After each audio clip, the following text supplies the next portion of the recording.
Hello दोस्तों, channel पर आपका स्वागत है। राहु देवता वृश्चिक लगन या स्कॉर्पियो ascendant के अष्टम भाव में क्या प्रभाव देंगे। दोस्तों, आज के वीडियो में हम राहु देव के एक ओवरऑल प्रभाव देखेंगे। पूरी कुंडली पर क्या असर आएगा, व्यक्ति की जिंदगी पर क्या असर आएगा, उसके बाद इनकी दशा अंतरदशा में क्या होगा, और हम ज्यादा सूक्ष्मता में जाएंगे और अलग अलग डिग्री में जब राहु देव अष्टम भाव में बैठे हों तब वो क्या प्रभाव देंगे, इसको देखेंगे और साथ ही मैं उपाय भी कवर करूंगा। तो मेरी साइड में वृश्चिक लगन की कुंडली है जिसमें नंबर 8 लगन में लिखा होता है सबसे ऊपर बीचों बीच मंगल देवता इसके मालिक होते हैं। मंगल और राहु शत्रु कहलाए जाते हैं। राहु देवता अष्टम भाव में विराजमान है। जहां नंबर 3 लिखा है, ये बुध देव की राशि है।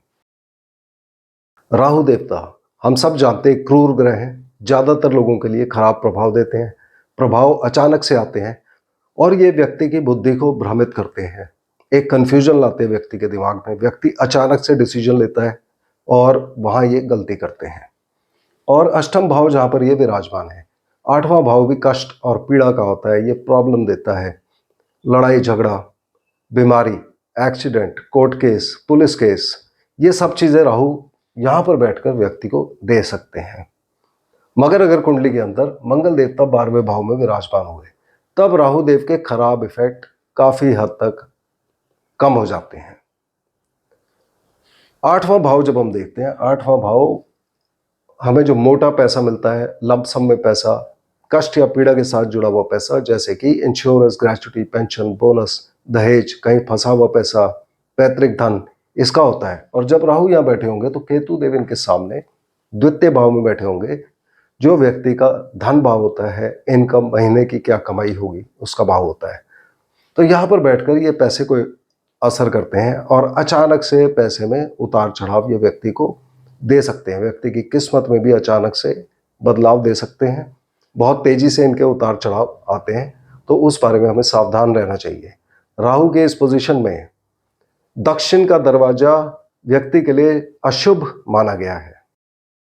और जो उपाय बताए गए हैं कि राहु के इस पोजीशन में हमें धातु सिक्का, जिसको इंग्लिश में लेड बोलते हैं, इसके 8 टुकड़े बहती हुई नदी में बहा देने चाहिए।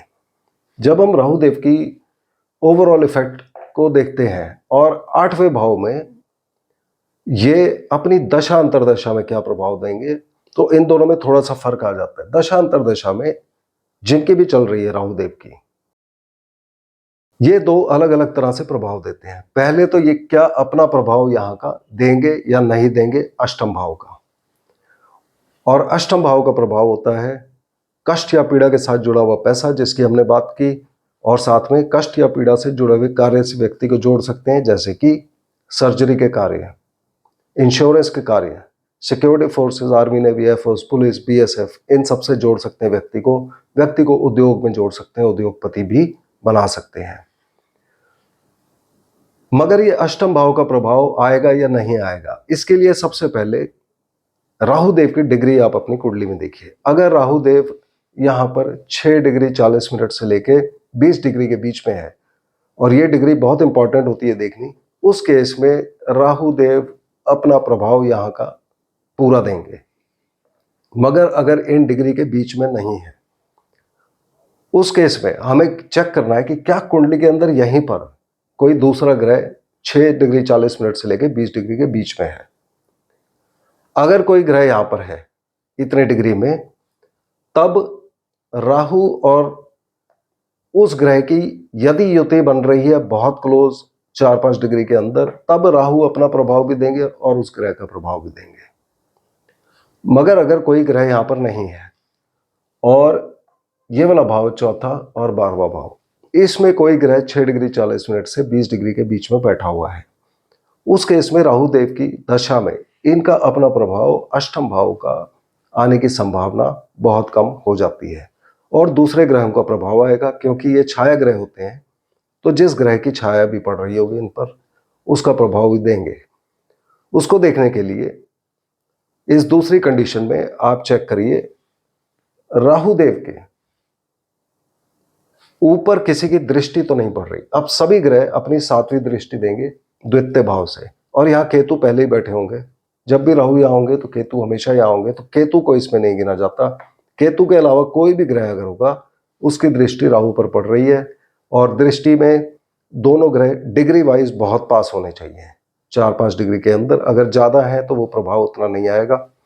उस केस में जिस ग्रह की भी दृष्टि पड़ रही है, राहुदेव अपनी दशांतर दशा में उस ग्रह का प्रभाव भी देंगे। और साथ में हम जानते हैं कि शनि, बृहस्पति, मंगल, इनकी 7वें के अतिरिक्त दृष्टियां भी होती हैं। जैसे शनिदेव की 3री और 10वीं दृष्टि होती है। तो उदाहरण के तौर पे अगर शनिदेव यहाँ बैठे होंगे तो यहाँ से इनकी पहली, दूसरी और तीसरी दृष्टि राहु पर पड़ेगी। उस केस में राहु शनिदेव का प्रभाव भी देंगे।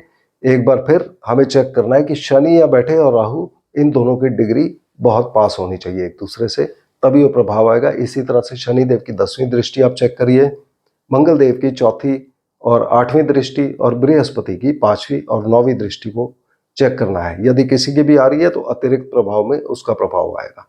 और यदि ये सब कंडीशन जो मैंने बात की है वो किसी तरह से मैच नहीं हो रही तो उस केस में राहुदेव यहां पर बैठ के बुध देव का असर देंगे। जहां भी बुध देव कुंडली में बैठे होंगे वहां का असर आएगा। और यदि 11वां भाव कुंडली का खाली हुआ या बुध देव स्वयं यहां बैठे हुए, तब यह दशांतर दशा व्यक्ति की अच्छी जाएगी। और इस केस में जो हमें अतिरिक्त उपाय करने हैं, पक्षियों को खुले मैदान में दाना देना है। जब राहु को हम डिग्री वाइज देखते हैं कि अलग अलग डिग्री में ये अलग अलग और क्या प्रभाव देंगे, तो 0 डिग्री से 6 डिग्री 40 मिनट के बीच में जब ये हुए, तब हमें कुंडली में लग्नेश मंगल की स्थिति देखनी है। मंगल देवता जहां भी होंगे वहां के रिजल्ट आएंगे। साथ में ये व्यक्ति को रोग, ऋण, शत्रु, कोर्ट केस, दुर्घटना, मुकदमा, नौकरी मिलना, लोन मिलना और कॉम्पिटिटिव एग्जाम के रिगार्डिंग रिजल्ट देंगे। रिजल्ट अच्छे या बुरे वो इस बात पर निर्भर करेगा कि मंगल देवता की स्थिति कुंडली में कैसी है। साथ ही इस पीरियड में व्यक्ति को शादी में प्रॉब्लम हो सकती है, शादीशुदा जिंदगी में प्रॉब्लम हो सकती है। इस कंडीशन में उपाय के तौर पे हनुमान जी की पूजा हमें करनी चाहिए और छोटा मोटा दान 4-5 रुपए का देते रहना चाहिए। अगर राहु देवता यहाँ 6 डिग्री 40 मिनट से 20 डिग्री के बीच में है तो ये अपना ही प्रभाव देंगे, जैसा हम बात कर चुके हैं, और राहु देव के ही उपाय होंगे जो हम बता चुके हैं। और 20 डिग्री से 30 डिग्री के बीच में यदि राहु देव यहाँ पर होते हैं तो उस केस में हमको बृहस्पति देव की कंडीशन कुंडली के अंदर चेक करनी है। यदि बृहस्पति देव अच्छे हुए तो व्यक्ति को इस पीरियड में धन लाभ होगा, व्यक्ति कहीं पैसा अपना इन्वेस्ट करेंगे, इन्वेस्टमेंट्स में भी फायदा होगा, व्यक्ति की कुटुंब अपने परिवार से अच्छे रिलेशन बने रहेंगे, खाने पीने को अच्छा मिलता रहेगा। इस पीरियड में संतान प्राप्ति होगी, प्रेम संबंध होगा, एक छुपा हुआ या हिडन प्रेम संबंध हो सकता है व्यक्ति का।